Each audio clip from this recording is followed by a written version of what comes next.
Folks, what just happened Saturday night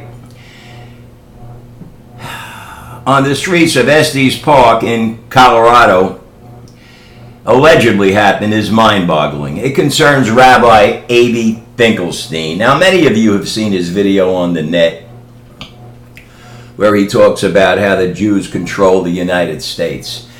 But what has happened is of late, the rabbi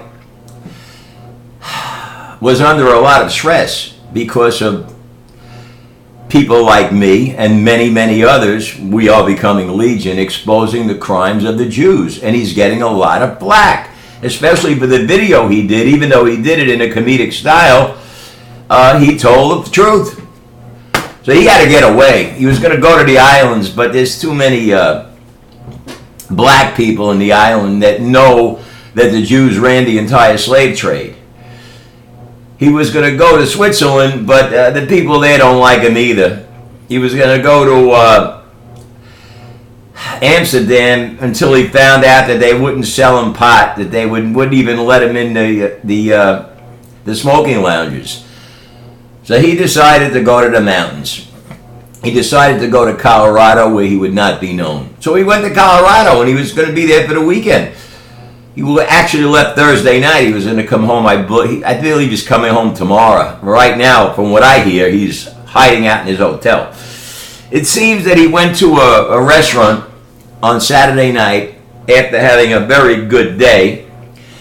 And he spent money. He spent a lot of money, which is unbelievable amounts of money for a Jewish person to spend.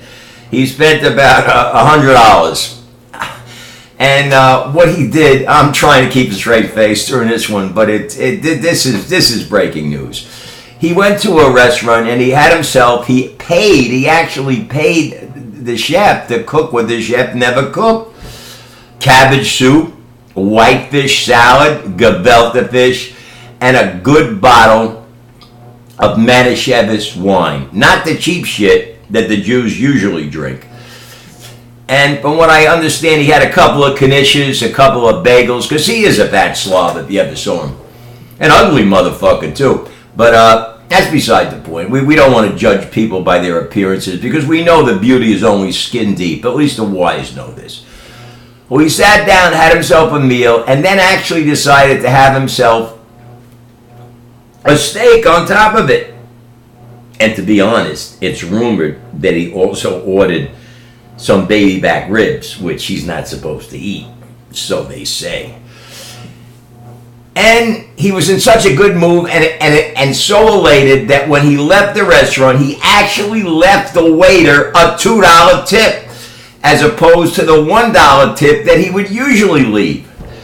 And he was walking down the street of Estes Park, and it was getting dark.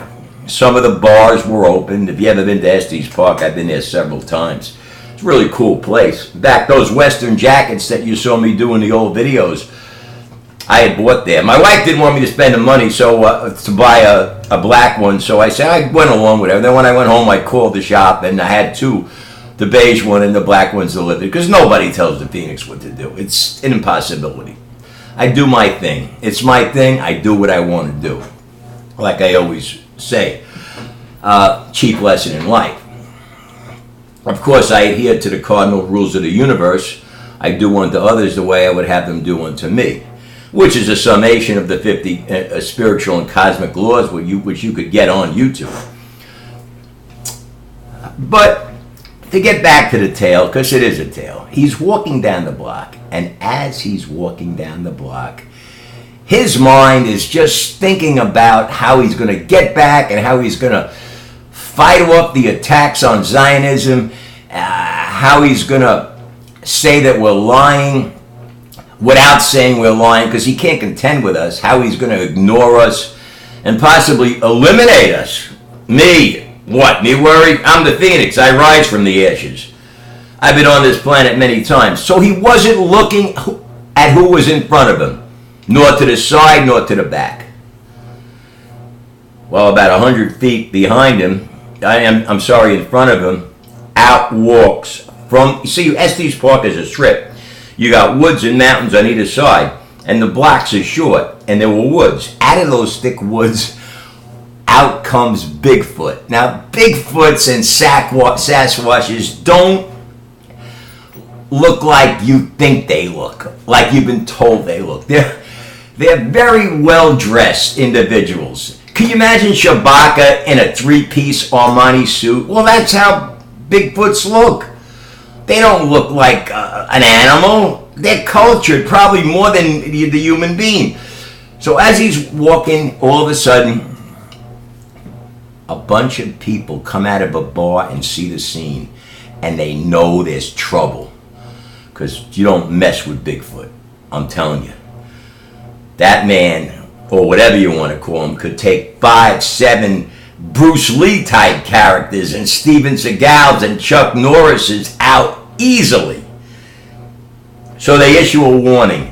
They start yelling, because the rabbi, could be in big trouble. So they start yelling, Bigfoot, Bigfoot, look out, there's a Jew behind you.